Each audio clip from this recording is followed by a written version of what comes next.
9 जून से 15 जून तक अनलॉक 1 शुरू। बाजार शाम 5 बजे व दफ्तर 4 बजे तक खुलेंगे। नाइट कर्फ्यू शाम 7 बजे से सुबह 5 बजे तक रहेगा। यानी बिहार में लॉकडाउन खत्म की ओर अनलॉक 1 शुरू हो गया है। बिहार के नियोजित शिक्षकों को तबादले कर लेकर नोटिफिकेशन तो जारी कर दिया गया है, लेकिन एक बार फिर से नियोजित शिक्षक खुद को ठगा हुआ महसूस करने लगे हैं। तबादला होगा तो किसको होगा, इसको लेकर अब शिक्षकों में विचार विमर्श और चर्चा का विषय बना है। संक्रमण की स्थिति व आबादी देख राज्यों को मिलेगा कोरोना का टीका। प्रखंड प्रमुख, मुखिया जी, सरपंच साहब होंगे परामर्शी समिति के अध्यक्ष, और वहीं पर अगर बात कर ले उपाध्यक्ष की तो उप मुखिया होंगे परामर्शी समिति के उपाध्यक्ष। इधर प्रारंभिक शिक्षकों को 2 दिनों में वेतन देने का आदेश जारी किया गया है। यानी कि हर हाल में बिहार के शिक्षकों को 2 दिनों में मई का वेतन मिल जाना चाहिए। आयकर पोर्टल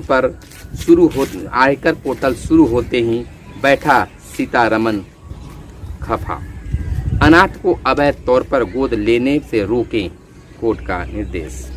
11 माह बाद सक्रिय मरीज 9000 से भी कम, राहत की बात है बिहार के लिए। इधर बात कर ले बाढ़ को लेकर, तो अब बाढ़ की स्थिति मानसून आने के बाद में बनना है, जिसको लेकर बिहार सरकार पहले ही से तटस्थ है।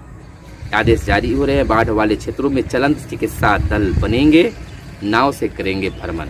चिकित्सा व्यवस्था दुरुस्त रहे, इसलिए नाव से भ्रमण करने का पूरा खाका तैयार किया जा रहा है। स्वास्थ्य विभाग कोरोना का असर कम होने के बाद बाढ़ पूर्व तैयारियों में जुट गया है। जैसा कि बीते दिन बिहार के मुख्यमंत्री नीतीश कुमार ने भी बाढ़ राहत कार्यों के लिए खास बैठक कर दिशा निर्देश जारी किए थे। कोरोना से अनाथ बच्चों को 24 घंटे में देनी होगी सूचना। जिलों ने शिक्षकों की नहीं दी सूचना। अब यह बड़ी खबर हो सकती है। आपसी एकजुटता से घटा संक्रमण, बिहार के उप मुख्यमंत्री तारकिशोर प्रसाद का कहना है। बाबा रामदेव के खिलाफ बिहार में भी केस हुआ दर्ज। इधर बिहार के शिक्षा मंत्री का बड़ा बयान आया है। नीति आयोग के विकास के आकलन की कसौटी सही नहीं है। 3 जून को प्रकाशित आयोग की रिपोर्ट से सच्ची तस्वीर सामने नहीं आई है, आरोप लगा है। बिहार में आज से कई जगहों पर आंधी बारिश के आसार ही बताए जा रहे हैं। सांसद और विधायक भी अब होंगे समिति के सदस्य। सांसद जो हैं और विधायक हैं वो भी परामर्श समिति के, यानी मुख्यमंत्री की अध्यक्षता में जो बैठक कैबिनेट के किए गए, उसमें कैबिनेट के फैसले लिए गए कि उसका भी अध्यक्ष होंगे। सरकारी अस्पतालों में 923 मरीज इलाजरत हुए हैं। अपनी क्यारी, देखिए नई योजना है, उपलब्धि है। अपनी क्यारी अपनी थाली योजना को मिली अंतर्राष्ट्रीय पहचान। बिहार का कई ऐसे काम हैं जो देश स्तर पर नाम कमाया है। नमस्कार, मैं हूं आपके साथ सुनील बॉबी। सुबह सवेरे में तमाम व्यूअर्स का स्वागत है। सुबह सवेरे खास कार्यक्रम में हम खबरों को लेते हैं अखबारों के पन्नों से। अखबारों में क्या छपा है और क्या आपको जानना जरूरी है, खास खबरों को चुनकर आपके लिए लाते हैं। लेकिन आपसे एक कहना है, आप हमारी वीडियो देखते हैं, लेकिन 70% जैसा कि यूट्यूब ने हमें नोटिफिकेशन किया कि 70% आपके व्यूअर्स सब्सक्राइब नहीं किए।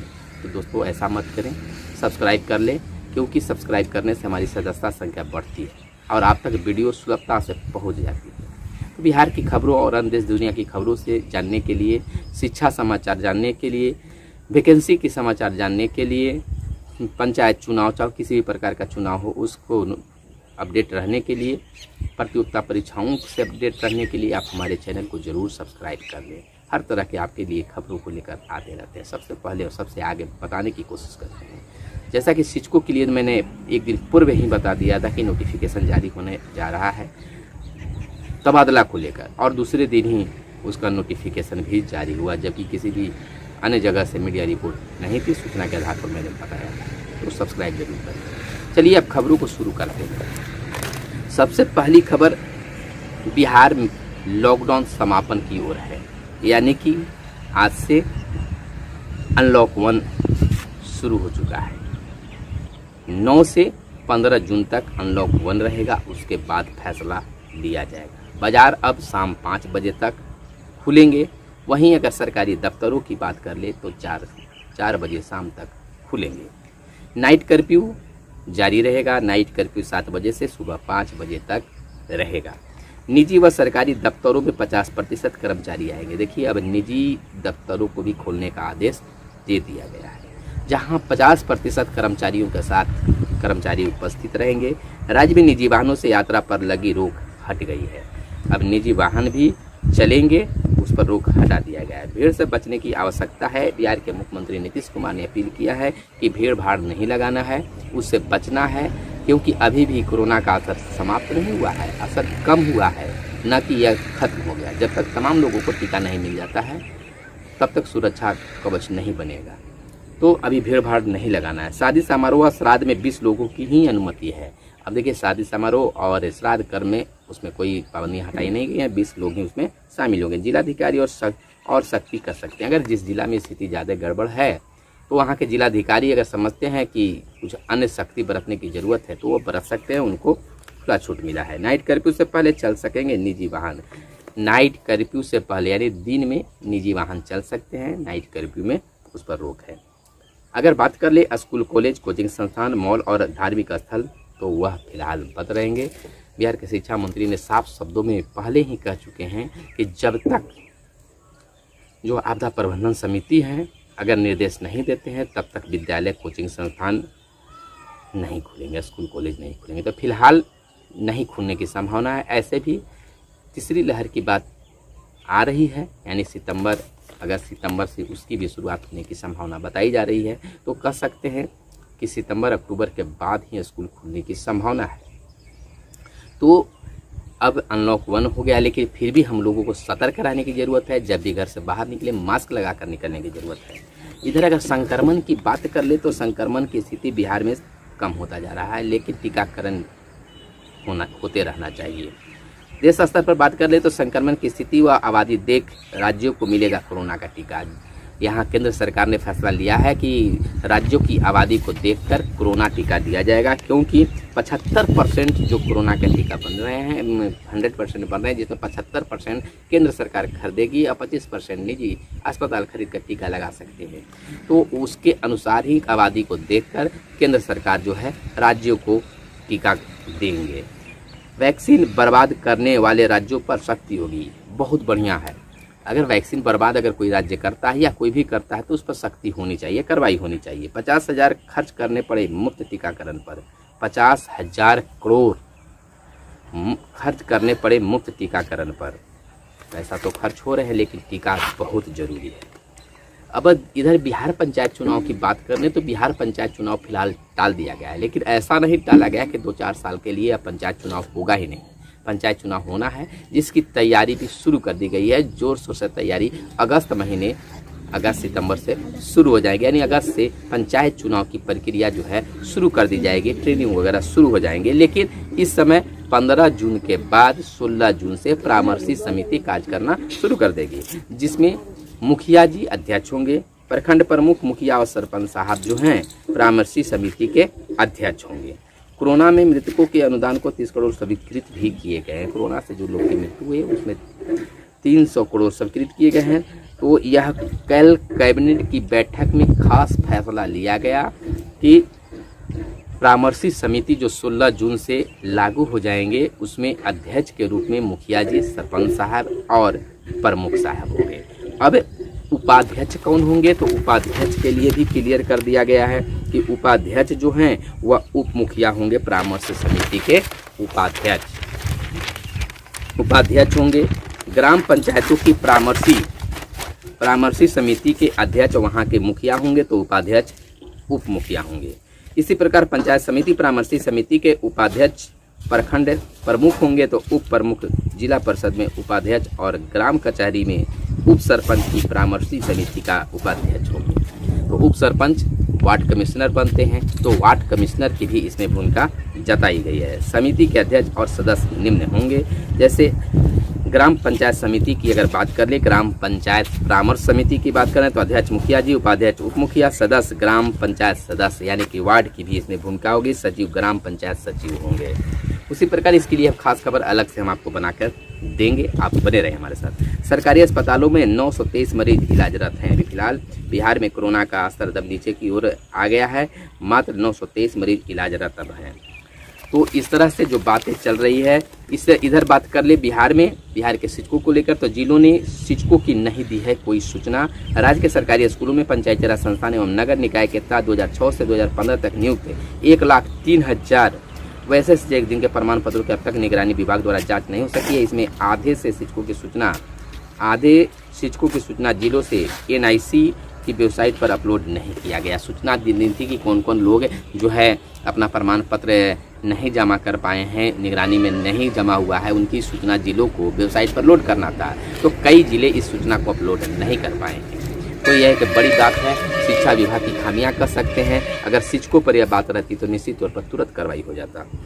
ऐसा नहीं कि मैं सरकार की शिकायत कर रहा हूँ। इधर बिहार के नियोजित शिक्षकों को लेकर, तबादला को लेकर अधिसूचना बिहार सरकार शिक्षा विभाग के द्वारा जारी कर दिया गया है, लेकिन इस समय शिक्षा विभाग के द्वारा जारी अधिसूचना निकलते ही बिहार के नियोजित शिक्षक तबादला को लेकर ठगा हुआ महसूस कर रहे हैं। इसलिए कि कहा गया है उसमें कि वैसे नियोजित शिक्षक जिस पर कोई आरोप है, वैसे नियोजित शिक्षक जिनका अभी तक प्रमाण पत्र जांच नहीं हुआ है, वे आवेदन नहीं कर सकते। तो और कई तमाम चीज़ें बात दी गई है, तो आखिर तबादला किसको होगा? इन तमाम चीज़ों को लेकर बिहार के नियोजित शिक्षक ठगे हुए महसूस कर रहे हैं। कहा जा रहा है शिक्षकों के द्वारा कि सरकार के द्वारा यह लॉलीपॉप देकर तत्काल शांत करने की बात की जाए, लेकिन एक बात मैं कह दे रहा हूँ कि अगर इस माह में जून जुलाई में अगर तबादला नहीं हुआ तो फिर इस वर्ष तबादला नहीं होगा। कारण आप जानते हैं, कोरोना का तीसरी लहर अगस्त सितंबर में शुरू होगी और पंचायत चुनाव की भी प्रक्रिया होगी, क्योंकि पंचायत चुनाव को भी नहीं रोका जा सकता है। तो अगर जून जुलाई में अगर तबादला अगर हुआ तो ठीक है, अगर नहीं हुआ, इसी तरह से कानून बनाकर, नियम बनाकर, आदेश जारी करके अगर रोक दिया गया तो फिर लटक गए, यानी कि 2021 में भी लटके रहेंगे। फिर 22 के लिए आंदोलन कीजिए, उसके बाद फिर सोचा जाएगा कि क्या होता है। इधर बिहार के शिक्षा मंत्री विजय कुमार चौधरी का एक बड़ा बयान आया है नीति आयोग को लेकर। नीति आयोग के विकास के आकलन की कसौटी सही नहीं है, शिक्षा मंत्री बोले। 3 जून को प्रकाशित आयोग की रिपोर्ट से सच्ची तस्वीर सामने नहीं आई है। आयोग के मुताबिक भी बिहार आकांक्षी से निकलकर परफॉर्मर श्रेणी में पहुंचा है, यानी कि बिहार में शिक्षा के क्षेत्र में अच्छा विकास हुआ है, लेकिन इसको अच्छे ढंग से पेश नहीं किया गया है। इधर बता दें कि सरकारी अस्पतालों में 923 मरीज इलाजरत हैं। सांसद और विधायक भी अब होंगे समिति के सदस्य। मुख्यमंत्री नीतीश कुमार की अध्यक्षता में मंगलवार को राज्य कमेटी की बैठक में हुई। इसमें निर्णय लिया गया कि जिला परिषद और पंचायत समिति की परामर्शी समिति में संबंधित क्षेत्र के लोकसभा सदस्य, राज्यसभा सदस्य, विधायक और विधान पार्षद भी बतौर सदस्य रहेंगे। यानी कहने का मतलब कि पंचायतों के विकास को लेकर जो परामर्श समिति बनाई जा रही है, बनी है, उसमें विधायक और सांसद भी रहेंगे। तो विधायक कहाँ से रहेंगे? तो प्रखंड प्रमुख के साथ में रहेंगे, यानी कि कैबिनेट की बैठक में पंचायत समिति के जो परामर्श समिति बनेगी उसमें विधायक जी की भूमिका होगी, और जिला स्तर पर जो जिला परामर्श समिति जो बनेगी उसमें सांसद का जिम्मेवारी लिया जा सकता है। उस पर खाका तैयार किया जा रहा है, यानी कि अब विधायक और सांसद की भी भूमिका पंचायतों के विकास में होगा। मांझी व शीला को मिले आप्त सचिव। बिहार प्रशासनिक सेवा में 2 अधिकारियों का तबादला किया गया है। पूर्व मुख्यमंत्री जीतनराम मांझी व परिवहन मंत्री शीला कुमारी के आप्त सचिव के पद पर इनकी नियुक्ति की गई है। पदस्थापना की प्रतीक्षा में रहे सुबोध कुमार सिंह को पूर्व मुख्यमंत्री जीतनराम मांझी का आप्त सचिव सरकारी बनाया गया है। वहीं रोहतास के अपर समाहर्ता सह अपर जिला दंडाधिकारी लाल बाबू सिंह परिवहन मंत्री शीला कुमारी के आप्त सचिव बनाए गए हैं। अपनी क्यारी अपनी थाली योजना को मिली अंतर्राष्ट्रीय बिहार कृषि विश्वविद्यालय की अपनी क्यारी अपनी थाली कोरोना से जंग में मारक हथियार साबित हुई है, जिसको आंगनबाड़ी केंद्रों में बच्चे भी इस योजना के कारण पोषायुक्त आहार ले रहे हैं। तो अब इसको अंतर्राष्ट्रीय ख्याति प्राप्त हो गया है। इधर शर्त नहीं मानने वाले दुकानदारों पर कार्रवाई होगी। अनलॉक 1 में जो दुकानदार अगर शर्त नहीं मानते हैं उन पर कार्रवाई होगी। इधर तारकिशोर प्रसाद बिहार के उप मुख्यमंत्री का कहना है कि आपसी एकजुटता से घटा है संक्रमण। बिल्कुल सही बात है कि अगर जब तक हर लोगों का सहयोग नहीं मिलेगा तो संक्रमण को रोकने में हम लोग विफल साबित होंगे। इधर शिक्षा विभाग का एक बड़ा आदेश जारी हुआ है कि 2 दिनों के अंदर में प्रारंभिक शिक्षकों का मई का वेतन मिल जाना चाहिए। वेतन भुगतान के बाद डीईओ मुख्यालय को करेंगे सूचित। अगर वेतन जिस जिला से दे दिया जाएगा तो वह डीईओ जो हैं पटना को यानी कि शिक्षा विभाग को सूचना देंगे। अगर नहीं होने पर कार्रवाई भी की जा सकती है। तो इधर आयकर पोर्टल शुरू होते ही बैठक सीतारमन खफा हो गए हैं। तो बिहार में अनलॉक शुरू हो गया है। दुकानें अब शाम 5 बजे तक खुलेंगे। सरकारी और निजी दफ्तर जो हैं 4 बजे तक खुलेंगे। अब निजी दफ्तरों को भी खोलने का आदेश दे दिया गया है। पंचायत चुनाव टाल दिया गया है, लेकिन पंचायत चुनाव की तैयारी भी चल रही है। बिहार के नियोजित शिक्षकों के तबादला को लेकर प्रोसेस शुरू हो गया है। क्या उसमें कोई परिवर्तन होगा? लेकिन जो नोटिफिकेशन जारी किया गया, सूचना जारी किया गया है, जिस प्रकार से शिक्षकों की मांग है, विरोध हो रहे हैं शिक्षकों के द्वारा, अब विरोध भी होना शुरू हो गया है। तो अब लगता है कि उसमें अधिसूचना में कोई और बदलाव किया जा सकता है। तो फिलहाल इतने ही। अगर वीडियो पसंद आया तो लाइक जरूर करेंगे। धन्यवाद। जय हिंद, जय भारत, वंदे मातरम।